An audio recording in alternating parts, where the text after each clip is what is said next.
They said prison changes a man. But nobody warned Ethan Carter that freedom would hurt even more. If this story moves you, hit that subscribe button. Because every story we share here reminds the world that redemption and pain often live side by side. Ethan had spent 5 long years staring at the same cracked ceiling, counting each night like a confession. His crime wasn't one of hate or greed. It was desperation.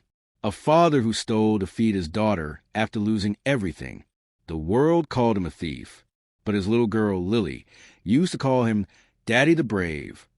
When he walked out those iron gates, he carried no bags, just a folded drawing she'd sent him when she was 5, stick figures holding hands under a yellow sun.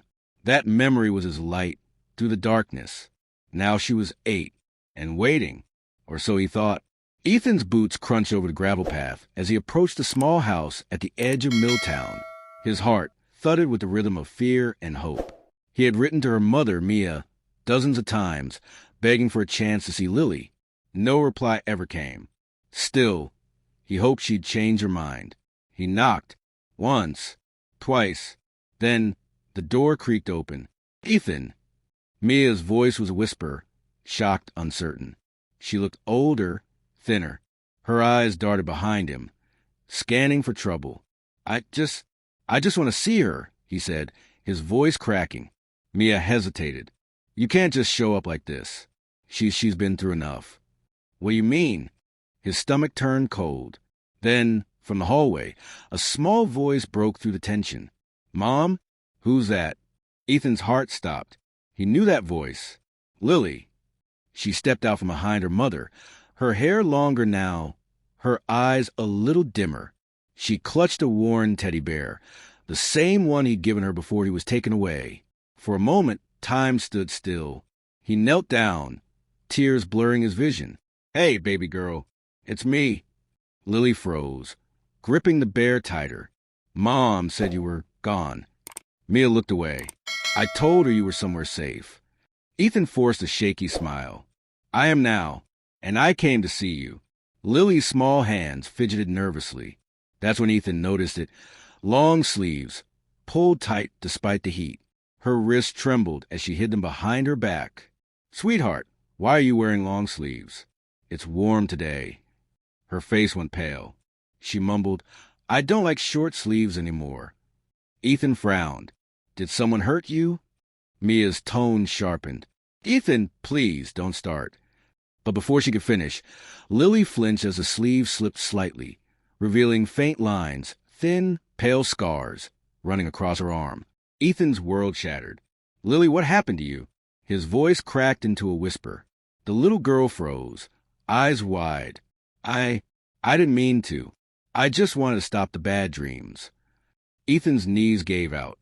He grabbed her gently, trembling. "No, baby, no, who told you to do that?" Mia began to cry silently. "It started after you left." She would wake up screaming. She said she saw you being taken. I tried to get her help, but the school, they said she needed her father. Ethan's throat burned. "And you didn't tell me?" "I could have." "What could you have done from a cell, Ethan?" Mia snapped, her voice breaking. "You left us. You think 5 years didn't scar her too?" The silence was heavier than any prison door. Lily buried her face in his chest, crying softly. "I thought you didn't want me anymore." Ethan held her close, shaking his head violently. "Never. I went away trying to give you something better. I never stopped loving you." But deep down, guilt gnawed at him, because love alone hadn't been enough. He stayed that night, on the couch, afraid to close his eyes. Every sound in that small house felt like a ghost of the past. In the dim light, he watched Lily sleep, clutching that teddy bear. Her sleeves still covered her arms. And Ethan made a vow, a silent promise carved from regret. He would get her help.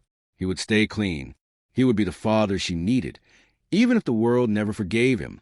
The next morning, he called the local youth counselor, explained the situation, and begged for a session. They agreed to meet the next day. But as the sun rose, Ethan noticed something strange. Lily's drawings on the fridge, they all showed the same thing. A small house, a tall figure, and dark shadows standing behind it. When he asked her, she whispered, That's Mr. Ray. He comes when you're gone. Ethan froze. Who's Mr. Ray? Lily's voice dropped to a whisper. Mom's friend. He doesn't like when I talk about him. Ethan's jaw clenched. The air turned thick. He turned toward Mia, who was standing in the doorway, pale and silent. Mia, he said slowly, who is Mr. Ray? Her eyes filled with fear. Then don't. Please. Don't what? He demanded, voice trembling with rage. Don't ask why my daughter's got scars on her arms. Don't ask what kind of man makes a child draw shadows. Mia's lip quivered. You don't understand. He helped us when you were gone. He paid the bills, Ethan's voice roared to the small kitchen. And he hurt her, didn't he? Mia broke down in tears, covering her face. Lily's little voice trembled. He said if I told anyone, he'd hurt Mommy, too. Ethan felt the blood drain from his face. The world went silent. Then, without another word, he stood, eyes blazing, fists trembling, and walked toward the door. Ethan, where you going? Mia cried. He didn't answer, but the look on his face said it all.